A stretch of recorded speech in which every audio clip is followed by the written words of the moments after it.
പാകിസ്ഥാനിലെ റാവൽപിണ്ടി 2025 മെയ് 7 ഒരു സാധാരണ ദിവസമായിരുന്നില്ല അത്. ആകാശത്ത് ഒരു കരിന്തിരി പോലെ എന്തോ ഒന്ന് പാഞ്ഞെടുക്കുന്നു. നിമിഷങ്ങൾക്കുള്ളിൽ ഭൂമി കുലുക്കി ഒരു വലിയ സ്ഫോടനം. ഇതൊരു ഡ്രോണാണോ? സമീപത്തുണ്ടായിരുന്ന ഒരു പാകിസ്ഥാൻകാരൻ ഞെട്ടലോടെ മൊബൈലിൽ ദൃശ്യങ്ങൾ പകർത്തുന്നതിനിടെ ചോദിക്കുന്ന ഈ ചോദ്യം ഇപ്പോൾ സോഷ്യൽ മീഡിയയിലും വൈറലാണ്. എന്നാൽ അതൊരു ഡ്രോൺ ആയിരുന്നില്ല. ഇന്ത്യയുടെ കരുത്തറിയിച്ച ബ്രഹ്മോസ് മിസൈലായിരുന്നു. സിനിമാ കഥകളെ വെല്ലുന്ന ആവേശത്തോടെയാണ് ഓപ്പറേഷൻ സിന്ദൂർ എന്ന പേരിൽ ഇന്ത്യ പാകിസ്ഥാനിലെ നൂർഖാൻ വ്യോമത്താവളത്തിൽ നടത്തിയ മിസൈൽ ആക്രമണത്തിന്റെ പുതിയ വീഡിയോ ഇപ്പോൾ പുറത്തു വന്നിരിക്കുന്നത്. 2026 ഫെബ്രുവരി 9 ഈ ഞെട്ടിപ്പിക്കുന്ന ദൃശ്യങ്ങൾ ലോകത്തിനു മുന്നിലേക്ക് എത്തിയത്.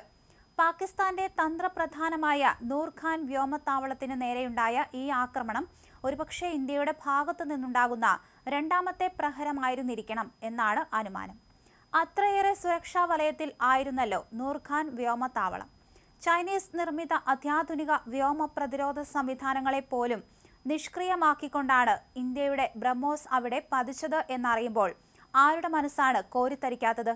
കേന്ദ്ര ആഭ്യന്തരമന്ത്രി അമിത്ഷാ തന്നെ മുൻപ് ഇത് സ്ഥിരീകരിച്ചിട്ടുള്ള കാര്യമാണ്. തദ്ദേശീയമായി വികസിപ്പിച്ചെടുത്ത ബ്രഹ്മോസ് മിസൈലുകൾ തന്നെയാണ് ഈ ഓപ്പറേഷൻ സിന്ദൂറിലെ നായകൻ. ഒരു മിസൈൽ ലക്ഷ്യസ്ഥാനത്ത് പതിച്ച് ആകാശത്തേക്ക് തീയും പുകയും ഉയരുന്ന ആ ദൃശ്യങ്ങൾ ശരിക്കും ഒരു ഹോളിവുഡ് ആക്ഷൻ സിനിമയിലെ രംഗങ്ങൾ പോലെ.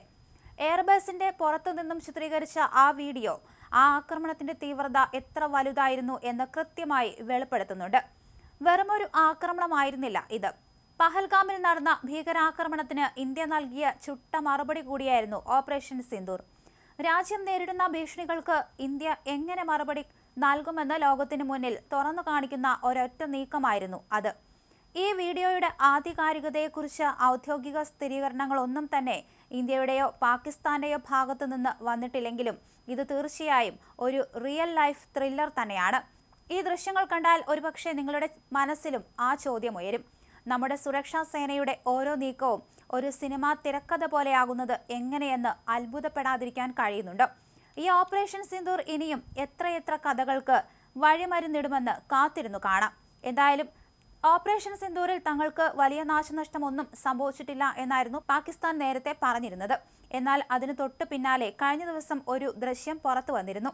ഈ ദൃശ്യത്തിലുള്ളത് അവരുടെ വ്യോമത്താവളം തകർന്നടിഞ്ഞു കിടക്കുന്നതിന്റെയും അത് അവർ വീണ്ടും നന്നാക്കിയെടുക്കുന്നതിന്റെയും ദൃശ്യങ്ങളായിരുന്നു. അതുകൊണ്ട് തന്നെ പാകിസ്ഥാന്റെ ഈ വാദങ്ങളെല്ലാം പൊളിഞ്ഞടുങ്ങുകയായിരുന്നു. തകർന്നടിഞ്ഞ ആ വ്യോമത്താവളം നന്നാക്കുന്നതിന്റെ ദൃശ്യങ്ങളായിരുന്നു ആ സാറ്റലൈറ്റിൽ പതിഞ്ഞത്.